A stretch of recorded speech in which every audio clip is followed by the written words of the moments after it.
I will not be denied! I will take it all! In the vast forest, where the Iroko trees towered like guardians, Ekene the hunter moved silently. His bow was steady, his eyes sharp. That morning, he spotted a golden antelope grazing, its coat shimmering like sunlight on water. He drew his bow, released, and struck true. But as the antelope fell, its body glowed, shifting into the form of a maiden of breathtaking beauty.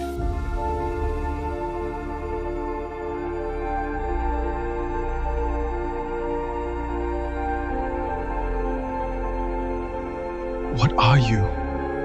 What a beauty! You've pierced not just flesh, but the veil between worlds. Who are you? Why do you stand where an antelope fell? A guardian spirit.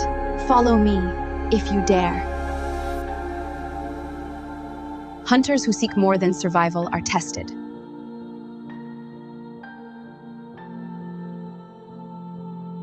The forest bent aside, revealing a hidden path.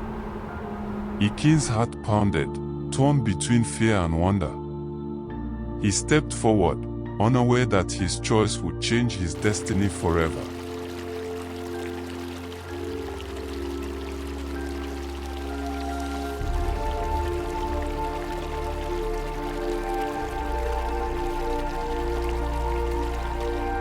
When Ekene returned to the village, his spirit was unsettled. He had seen wonders in the forest, a golden antelope that became a maiden, a path that bent reality itself. He shared this encounter with Amadi, his closest companion. But Amadi was known for his restless hunger. He was a man who always wanted more meat, more land, more wealth. As Ekene spoke of the maiden's warning and the shimmering path, Amadi's eyes gleamed, not with awe, but with desire. Amadi, I saw a spirit. I was shown a path into another world. That hunters who seek riches will be tested. You came back empty. No gold, no crown. I came back with wisdom. Riches without balance destroy. Amadi, the Magian's words were clear. Desire blinds the heart. Ekene, show me the path. And I will claim what you have refused. Ekene's warning fell on deaf ears. Amadi's laughter rang through the heart, sharp and mocking. He saw Ekene's restraint as weakness, not strength. Forest holds mysteries. I fear for you. Fear is for the timid. I want riches. That night, Amadi's greed grew like fire. He resolved to follow Ekene into the forest, determined to seize the treasures of the spirit world. Ekene, troubled by his friend's arrogance, prayed silently to the ancestors. He knew Amadi's hunger for wealth could doom them both, yet he could not abandon him. The path to destiny was opening again, and this time, two hunters would walk it, one guided by humility, the other consumed by greed.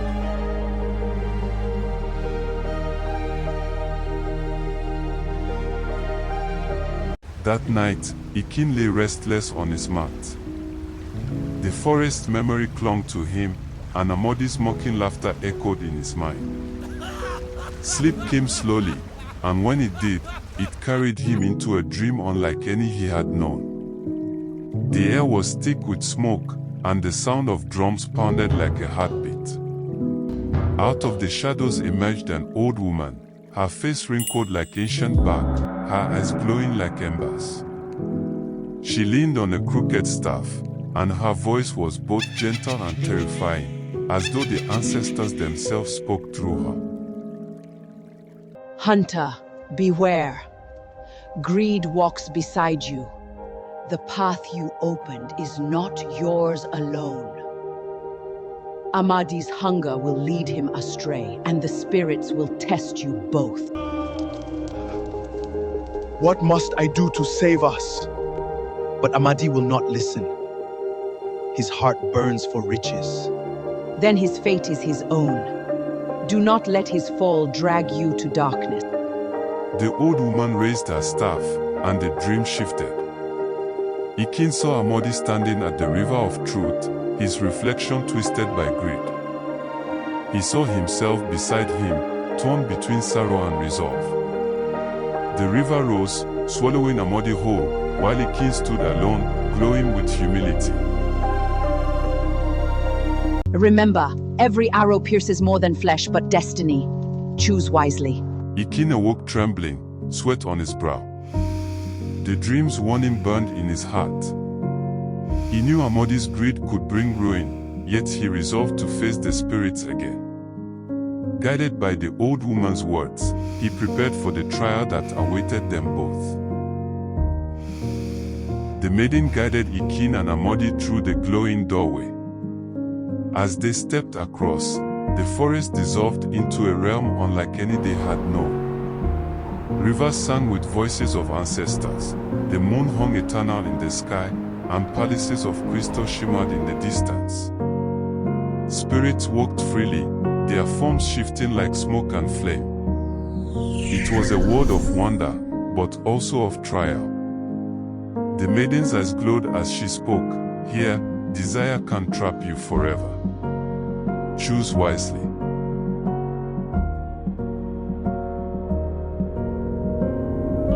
I seek knowledge. Show me the wisdom hidden here. I seek crowns, weapons, feasts. Give them to me! Take, and you shall reign forever. What is a crown worth if it cost my soul? You may cling to humility, but I will not leave empty-handed. Amadi, beware. These gifts are chains disguised as blessings. No! They are power! I will be greater than kings! The spirits watched closely. Ekene's humility shone like a steady flame, while Amadi's greed fled wildly, consuming him. The palaces opened their doors, revealing treasures beyond imagination, golden thrones, endless banquets, weapons forged from thunder. Ekene turned away, his heart heavy but resolute. Amadi rushed forward, grasping at jewels, laughing as he draped himself in riches. Amadi, beware. These gifts are chains disguised as blessings. They are power! I will be greater than kings! Brother, listen. The spirits test us. This path is not for greed. Then walk your path of wisdom alone. Mine is paved with gold. The realm trembled at Amadi's arrogance.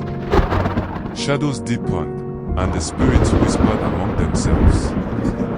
Ekene felt the weight of the old woman's warning pressing upon him.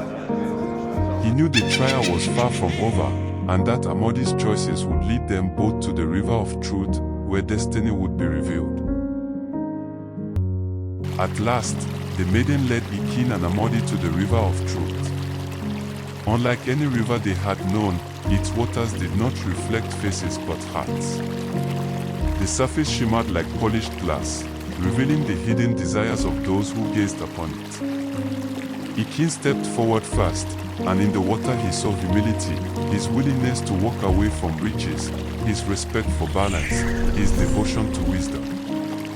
The river glowed softly, as though blessing him. Then Amadi approached. His reflection twisted and darkened. The river showed him clutching crowns, feasts, and weapons, his eyes burning with greed. The waters churned violently, rejecting his hunger.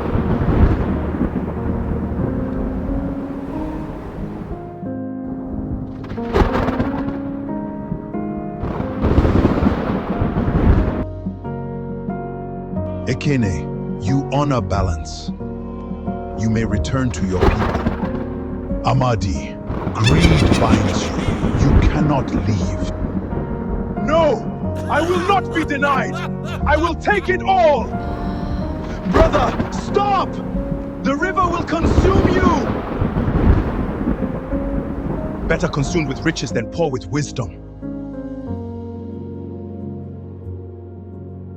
The river rose suddenly, its waves towering like walls. Amadi struggled, reaching for treasures that dissolved in his hands. His cries echoed across the realm, desperate and defiant, but the water swallowed him whole. Ekene watched, sorrowful yet resolute, knowing the old woman's warning had come true.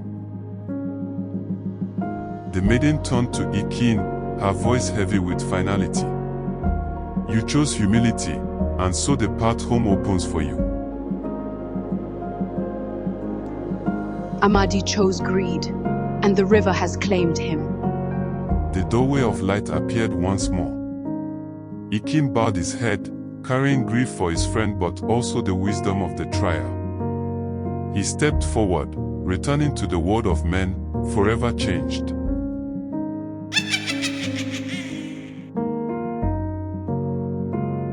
Ekene stepped back into the forest of his homeland, the doorway of light closing behind him.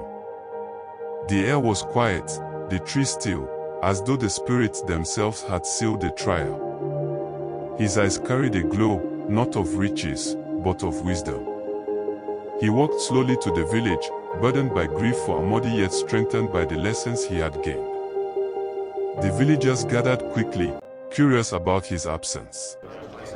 Mothers, children, and elders pressed close, eager to hear what had happened. Hunter, where is Amadi? Did he find treasures in the spirit world? He found greed, and the river claimed him. The spirit showed us riches, but they were chains disguised as blessings. The crowd fell silent. The elders stepped forward, their faces grave but calm. They understood the weight of Ekene's words. Children, remember this tale. Greed will blind you, but humility guides. And so, the hunter's story lived on. Around firesides, under moonlit skies, the tale of Ekene and Amadi was told again and again. It became a warning passed through generations: riches without balance destroy, but wisdom preserves life. The forest remains sacred, and hunters remembered that every arrow carried not just survival, but the weight of destiny.